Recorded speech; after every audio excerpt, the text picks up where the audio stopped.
Bueno, hola a todos, mi nombre es Juan Felipe Villamanrique, soy estudiante de primer semestre de medicina en la Universidad CES y bueno, hoy trataremos el tema de las uniones celulares.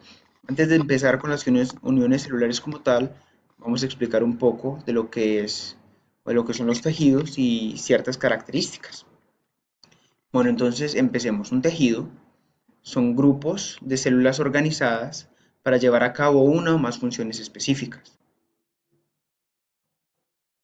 Entre sus funciones puede estar la de revestir superficies, la de conectar tejidos, puede tener funciones de defensa, también de ejecutar movimientos de contracción y comunicar el medio interno con el medio ambiente.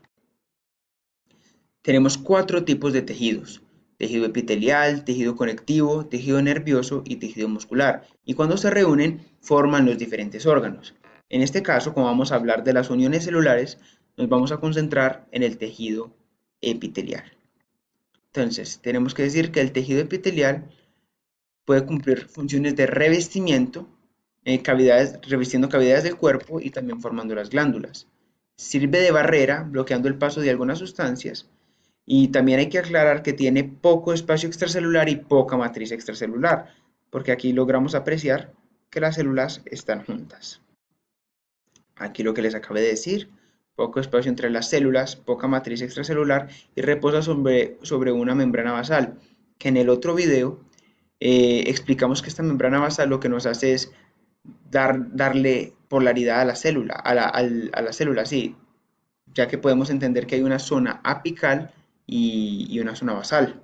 Generalmente son avasculares, recogen el oxígeno de los vasos circundantes y pueden tener especialidades de superficie, ya sea microvellosidades o cilios. También pueden tener especialidades laterales o basales. En este caso hablaremos de las uniones celulares, que son unas especialidades de este tipo. Entonces, resulta que se observó que en la zona, llegando a la zona apical de las células, había unas densidades, y estas densidades se les llamó barras terminales. Pero luego se descubrió que estas densidades o barras terminales estaban conformadas por varias uniones celulares. Y luego este grupo de uniones recibió el nombre de complejo de unión. Entonces aquí tenemos las barras terminales, donde luego se descubrió que hay múltiples uniones celulares. Y estas uniones se pueden clasificar estructuralmente como zónulas, que forman un cinturón alrededor de la célula en todas sus caras; bandas, que lo que hacen son formar como partes o tiras o cintas de unión, no como zónulas, sino como más bien un pedazo; o máculas, que funcionarían como botones de unión. Y también se puede clasificar de acuerdo a su función. Tenemos uniones ocluyentes, adherentes y comunicantes. Entonces, el principal exponente de las uniones ocluyentes son las zónulas ocluyentes, que ya vimos que son como un cinturón. El de las adherentes son las zónulas adherentes, fascias adherentes, máculas adherentes o desmosomas. Y aquí los hemidesmosomas y contactos focales, que están en la zona basal. También tenemos las uniones comunicantes, que su exponente sería las uniones gap. Entonces, ya explicaremos cuál es cada una. Aquí tenemos la zónula ocluyente, que lo que hace es sellar el espacio entre célula y célula; la zónula adherente, que mantiene la integridad del epitelio; y la mácula adherente. Entonces, tenemos que reiterar el concepto, que la zónula es como un cinturón. Aquí tenemos la zónula ocluyente, que es la más apical, luego la zónula adherente, luego las máculas adherentes o desmosomas, los hemidesmosomas en la región basal y los contactos focales también en la región basal.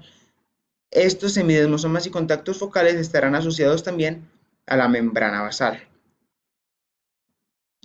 Entonces aquí ya expliqué: zónula ocluyente, adherente, desmosoma, uniones comunicantes y hemidesmosomas.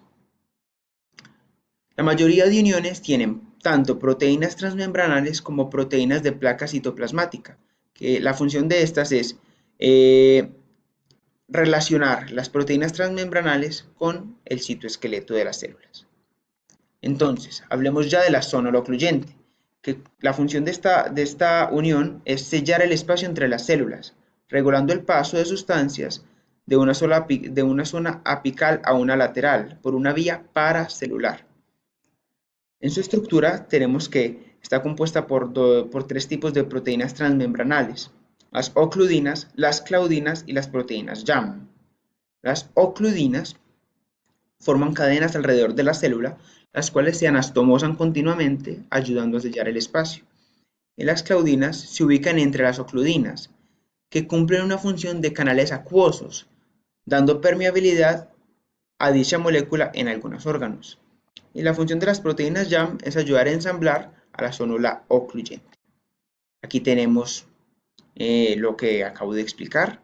Tenemos la célula, tenemos aquí citoplasma de una célula, citoplasma de la célula vecina, tenemos las ocludinas, tenemos las claudinas, y por estas claudinas precisamente es por donde va a pasar el agua, porque sirven de canales acuosos en una vía paracelular, en una vía entre célula y célula, ¿cierto? También tenemos las proteínas YAM, que lo que hace es formar un puente para asociar y darle mejor unión a esta zónula ocluyente.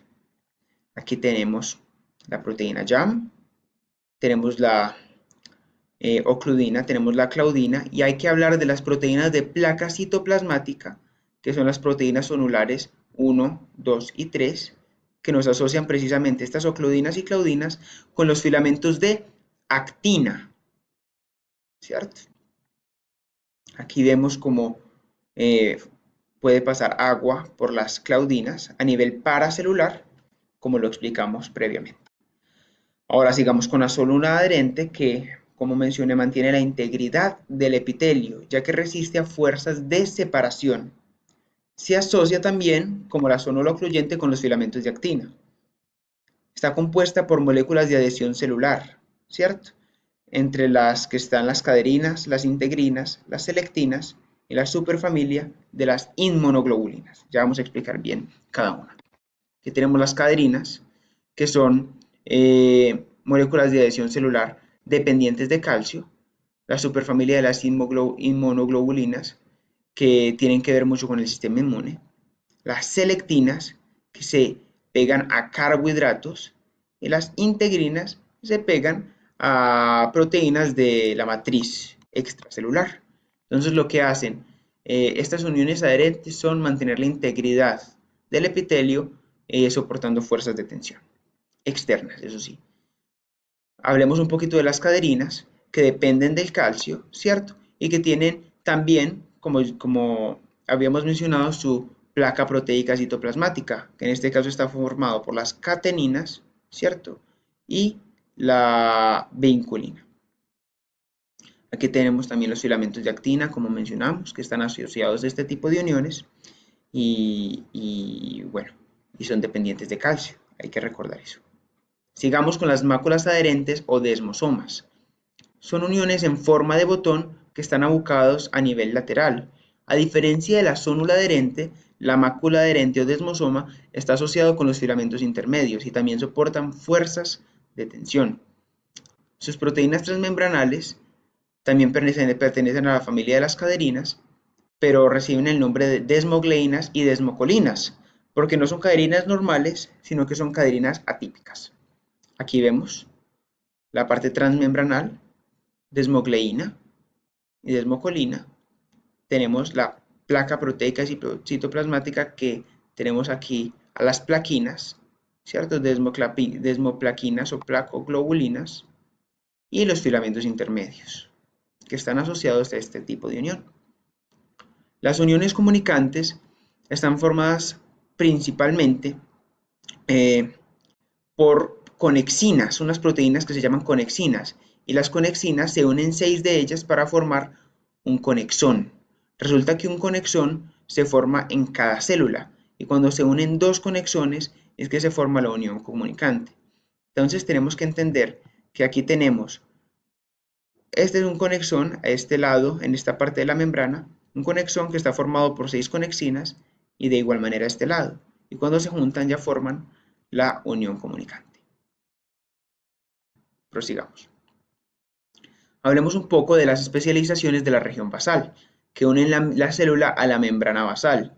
Allí están los hemidesmosomas y los contactos focales. Los hemidesmosomas como ya dijimos, unen la membrana celular a la zona basal, a la membrana basal, que como dijimos en el otro video, su función es formar un tapete que soporta el epitelio. Tiene parte unas proteínas transmembranales que son las integrinas, y las de placa citoplasmática son las plaquinas, que se unen a los filamentos intermedios. Como vemos acá, tenemos a las integrinas, a las plaquinas y los filamentos intermedios, formando así los hemidesmosomas. Y ya los contactos focales también unen la célula epitelial o el epitelio a la membrana basal, también por proteínas transmembranales que son las integrinas. Sin embargo, las proteínas de placa citoplasmática ya serían la vinculina y talina, que asociarían esta integrina, esta transmembranal, con los filamentos de actina citoesqueléticos. Como vemos acá, integrina, talina y vinculina y los filamentos de actina. Entonces, como logramos apreciar, hay ciertas uniones celulares. Tenemos en la región lateral zónulas ocluyentes, zónulas adherentes, máculas adherentes o desmosomas, y también uniones comunicantes. Y en la región basal tenemos hemidesmosomas y contactos focales. Cada tipo de unión está asociado a cierto tipo de proteínas citoesqueléticas, como la actina o los filamentos intermedios, y ya vimos que cumplen ciertas funciones como soportar fuerzas de tensión, mantener la integridad, sellar espacio, también dejar pasar ciertas moléculas a nivel paracelular, y en este caso en la membrana basal es unir la región basal del epitelio con la membrana basal. Entonces, bueno, este ha sido el video de uniones celulares, espero que les haya servido. Agradecimientos principalmente al doctor Jairo y bueno, gracias por todo y nos veremos en un próximo video.